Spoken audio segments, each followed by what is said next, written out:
Magic, like all great forces, has laws, some written, some whispered, and some shaped by those daring enough to challenge the limits of the possible. The story of the first known Animagus is one such tale, a tale buried deep in the annals of wizarding history, yet one that reshaped magical legislation forever. But before we unravel the impact, we must step back to an age when even the concept of transformation was a dangerous, unregulated frontier. Long before the famed marauders prowled the Hogwarts grounds under moonlight, before Minerva McGonagall's Animagus form became a symbol of authority and discipline, there was a wizard known in legend as Eldric the Wild. Though many dispute whether Eldric was truly the first Animagus or merely the first recorded in history, one thing is certain: his mastery of self-transfiguration was both revolutionary and perilous. In an age when even basic transfiguration was poorly understood, Eldric's ability to seamlessly shift between man and beast was considered both awe-inspiring and deeply unnatural. Eldric's chosen form, the Great Black Wolf, was said to have been born not from mere ambition, but from necessity. He lived in a time when magical persecution ran rampant, both from muggles and from the very wizards who feared unchecked magic. Unlike the Animagi of later centuries, Eldric had no registry, no guidelines, and no mentors. His transformation was not honed through ministry-approved study, but through sheer will and raw experiment. And as history would tell it, such power, unbound and misunderstood, could not go unnoticed for long. It was in the forests of ancient Britain where Eldric's legend took root. Tales spoke of a lone wolf that seemed more intelligent than nature should allow, one that watched travelers with knowing eyes and seemed to appear wherever injustice reared its head. Eldric, in his transformed state, became a silent guardian, meting out his own brand of justice against those who preyed on the weak. But while some whispered of a noble protector, others spoke of a beast too powerful, too unnatural to be allowed to roam unchecked. And so, the first great hunt for an Animagus began. The hunt for Eldric the Wild was no mere pursuit of a rogue wizard. It was a battle of ideology, a clash between those who sought control over magic and those who believed it should be free. Led by a council of early magical lawbringers, precursors to what would one day become the Wizengamot, his pursuers were not just ordinary witches and wizards, but some of the most skilled enforcers of magical discipline of their time. They viewed Eldric not as a pioneer but as a menace, a wizard who had defied the natural order by willingly surrendering himself to the instincts of a beast. Eldric, however, was not easy prey. His mastery over his transformations allowed him to evade capture in ways no wizard had anticipated. Unlike those who would come centuries later, Eldric did not rely on wands to cast magic. His was an older, more instinctive magic, woven into his very being. He was said to have vanished into the shadows of the trees without a whisper, to move between his forms with such fluidity that even those who managed to corner him could never be sure whether they were hunting man or beast. But every legend has its moment of reckoning, and Eldric's came in the form of betrayal. The records are unclear on who delivered him into the hands of the council. Some say it was a fellow wizard, one jealous of Eldric's power. Others claim it was a muggle who had witnessed the transformation and, believing it to be the work of dark forces, sought aid from those who opposed uncontrolled magic. Whatever the truth, Eldric was eventually captured, not in battle, but through deception, lured into a false sanctuary where he was overwhelmed by sheer numbers. But his captors soon realized that imprisoning a wizard who could shift between human and animal was no simple task. Contained within an enchanted stronghold, Eldric refused to break. Despite attempts to force him to reveal the secrets of his transformation, he remained silent.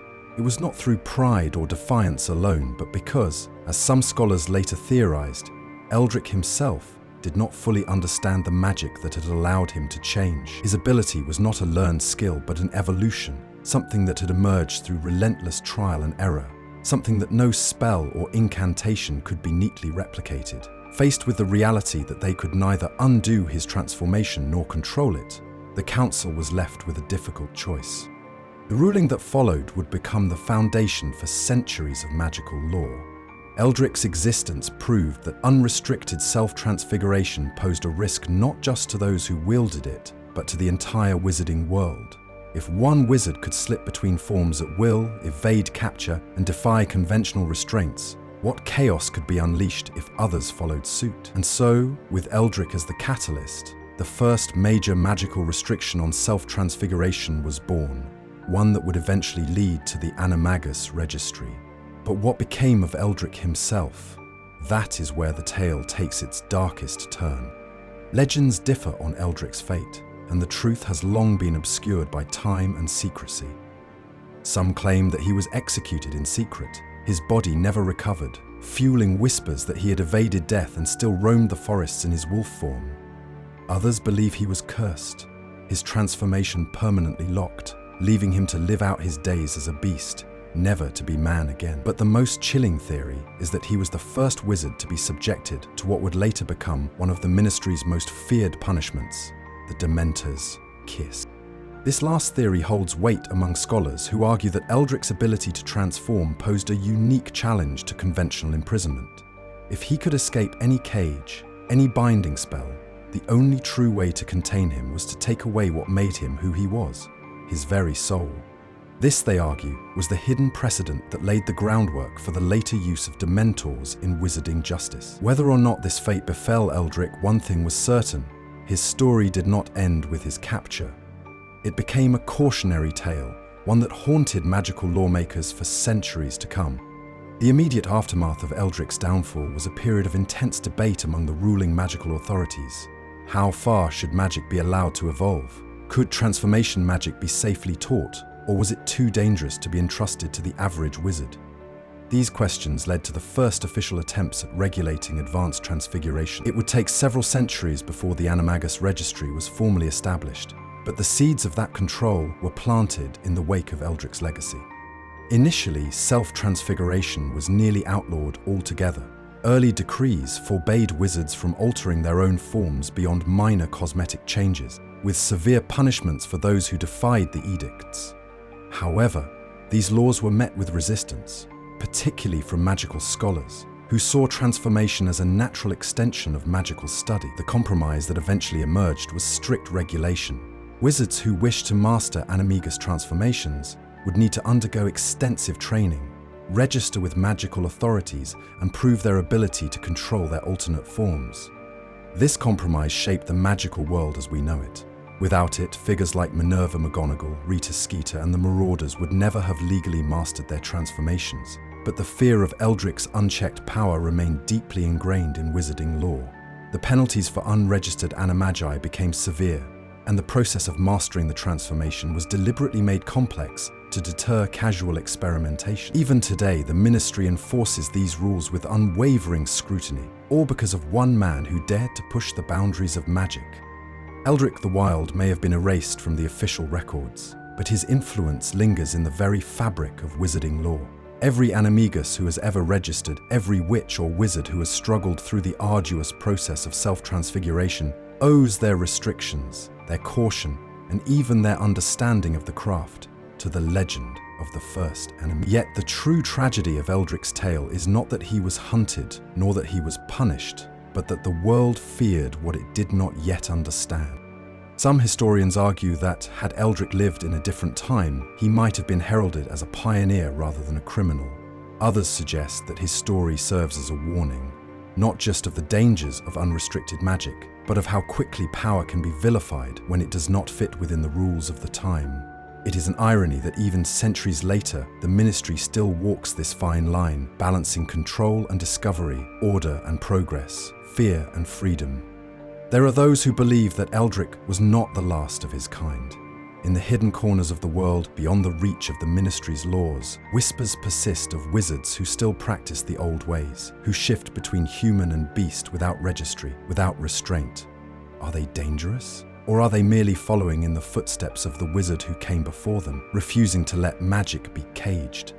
Perhaps, in the end, Eldrick's story is not just about the first Animagus, nor about the laws he inspired.